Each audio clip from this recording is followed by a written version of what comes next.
So can you care too much when it comes to maintaining a mower? That's kind of a trick question, I know, but the answer, at least for me, is it's never too much. However, there is a chance that you could be doing it the wrong way though. That's the case with this mower, and when you find out what they did to it, what I just said will start to make some sense. Now, I will never condemn someone for trying to maintain one, but you might want to watch this video before you do. In today's video, we're going to be looking at this lawnmower, and the problem is that it starts and runs, but it smokes a lot, and it's coming from the muffler. Of course, most of you who are watching probably have a good idea as to why, but it's not always so cut and dry. Now, I'm going to try and repair this mower, but yours might be different, so this might not work on yours. So if things are not working out for you, like in the video, please ask about it. I'll be glad to answer your questions. Now, if you've been watching this channel for a while now, you might recognize this mower. It was over a year ago since we last worked on it because it had a problem with the carb.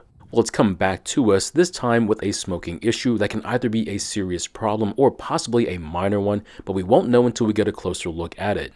Now, the most likely cause for it to be smoking like this would be that there was too much oil in the engine. But the other reason would be worn out rings or a damaged cylinder wall, either of which would be a very expensive fix. However, after wiping off the dipstick and checking the oil level, it turns out there's more than double the recommended amount of oil in it. Now, I know it's tough to see, but the oil level looks to be almost 1.5 inches above the full mark. So how did all this oil get into the engine then? Well, there is one other possibility, and that's if what's in the engine is not oil, but instead gasoline. Now, if the carb was leaking gasoline into the engine, it would eventually make its way to where all the oil is at, but after looking at the carb, I don't believe that's the case. Next, I want to start the engine and show you how much it's smoking.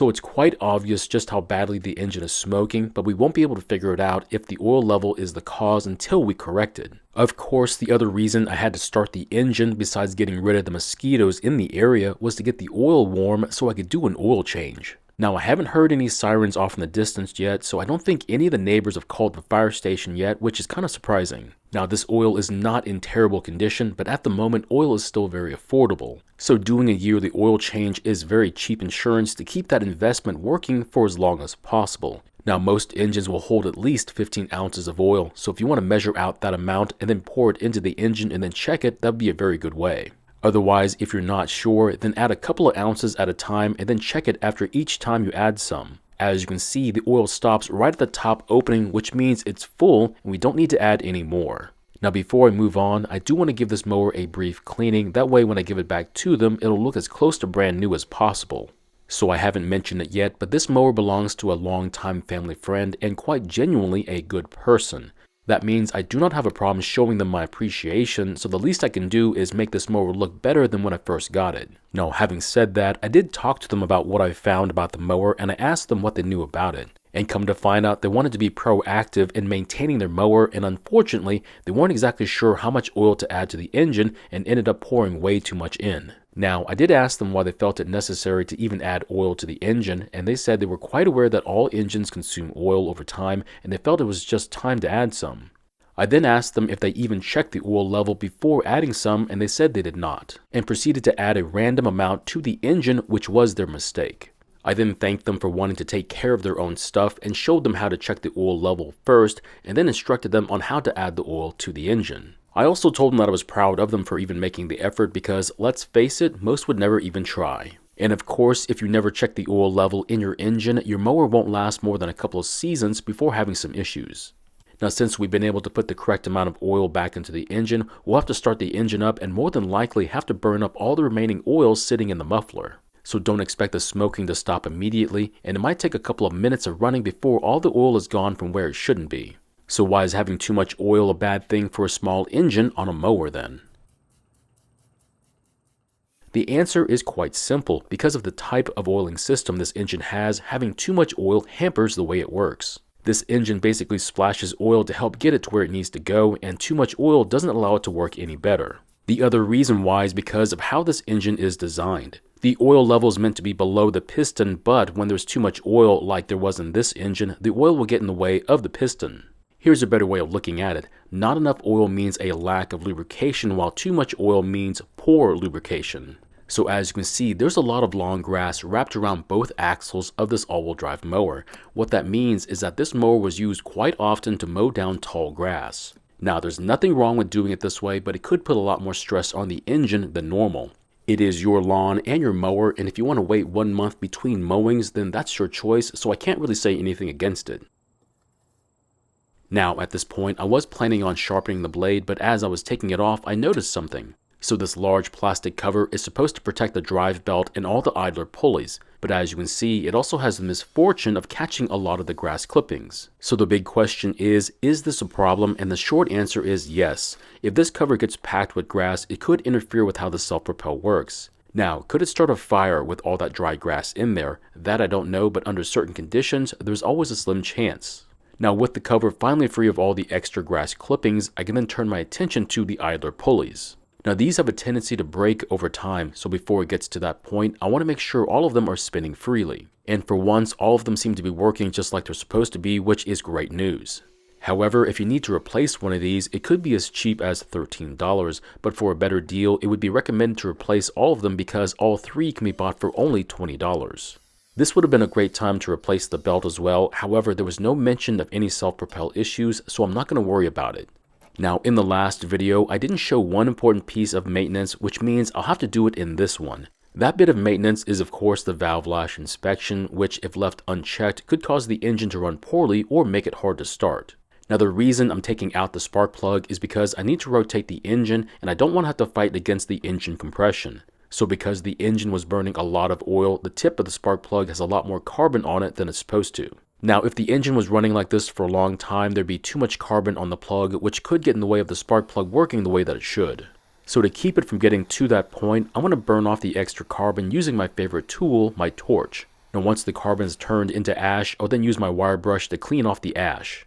Now, there are other ways to clean the carbon off the spark plug, but I prefer to use my torch as much as possible because I find it easier and quicker.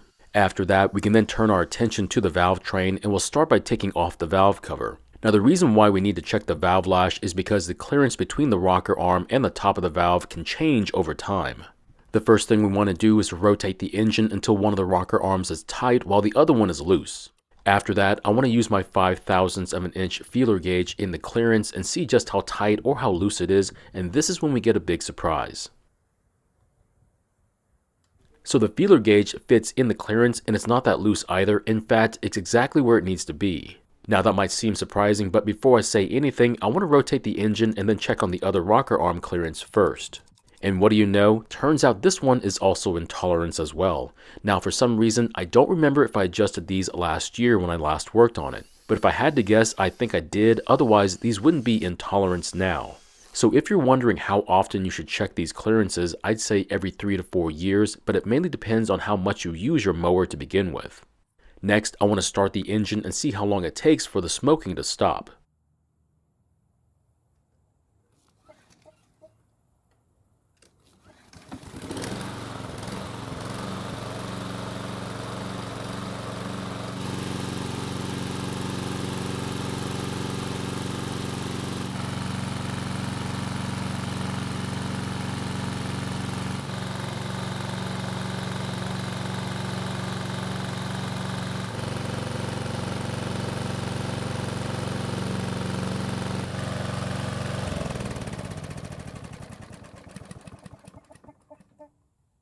Now, I only let it run for about 5 minutes and it's definitely better than it was before it had all that oil in it. So more than likely, there's still plenty of oil left in the muffler, but I want to make sure there's none left in it. That way when they start it, it won't smoke for them. Now, it's been about 30 minutes since we last started and the engine is almost at air temperature, so I want to start it again and see if it gets any better.